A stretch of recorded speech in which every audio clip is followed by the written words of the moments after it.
आपण ज्या व्यक्तीवर प्रेम करतो ती व्यक्तीच हरवली तर बरं, त्यानंतर ती व्यक्ती सापडली पण तिला काहीच आठवत नसेल तर अशा परिस्थितीत तुम्ही काय कराल? काय करावं हेच सुचणार नाही.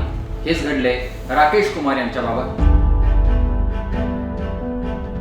राकेश कुमार यांचं मोतीबिंदूचं ऑपरेशन झालं. त्यानंतर त्यांना रुग्णालयात दाखल केलं गेलं. त्यावेळी शेजारीच असलेल्या बेडवर एका महिला रुग्णाने पाणी मागितलं.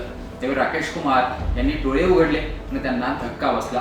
राकेश कुमार यांना 22 दिवसांपासून बेपत्ता असलेली पत्नी शेजारी असलेल्या बेडवर दिसली. ते पाहून आनंदाने त्यांच्या डोळ्यात पाणी आलं. पण हा आनंद जास्त वेळ टिकला नाही, कारण ती महिला आपल्या पतीला ओळखू शकत नव्हती. डोक्याला गंभीर दुखापत झाल्यामुळे त्या महिलेची स्मरणशक्ती गेलेली होती. उत्तर प्रदेशातील उन्नाव शहरातील रहिवासी राकेश कुमार यांची पत्नी शांती देवी 13 जानेवारी रोजी अचानक घरातून बेपत्ता झाली होती. त्यांनी उन्नाव पासून कानपूर, लखनौ पर्यंत शोध घेतला पण त्या काही सापडल्या नाही. निराश होऊन पतीने 16 जानेवारी रोजी पोलीस ठाण्यात बेपत्ता असल्याची तक्रार दिली. राकेशने सांगितलं की 13 जानेवारी रोजी त्या पत्नी घरातून कुठेतरी गेल्या होत्या.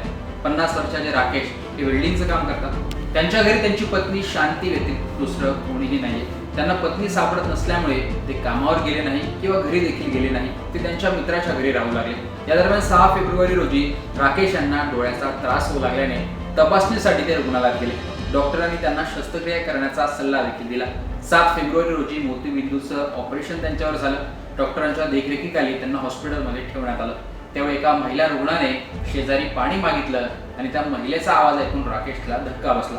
जेव्हा त्यांनी जवळ जाऊन पाहिलं तेव्हा ती महिला दुसरी तिसरी कोणी नसून त्यांची हरवलेली पत्नी असल्याचं दिसून आलं. पण डोक्याला दुखापत असल्यामुळे शांती देवींना काहीच सांगता आलं नाही आणि ती पतीला ओळखू शकले नाही. शांती देवींना डोक्याला गंभीर दुखापत झाल्यामुळे त्या हॉस्पिटलमध्ये त्यांना आणण्यात आलं होतं. त्यांची प्रकृती गंभीर होती, त्यामुळे त्या ओळखूही शकत नव्हत्या. आता राकेशने सर्व दुःख विसरून पत्नीची सेवा करण्यास सुरुवात केली, जेणेकरून त्यांची पत्नी लवकर बरी होईल.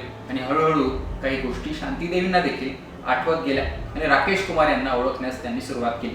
प्रत्येकालाच प्रेम सहजासहजी मिळतं असं नाही, तसेच मिळालेलं प्रेम टिकवणं देखील सोपं नसतं.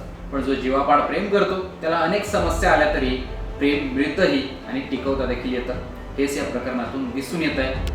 अनेक वेगळं झालेलं कुटुंब या निमित्ताने पुन्हा एकत्र आल्याचं पाहायला मिळालं.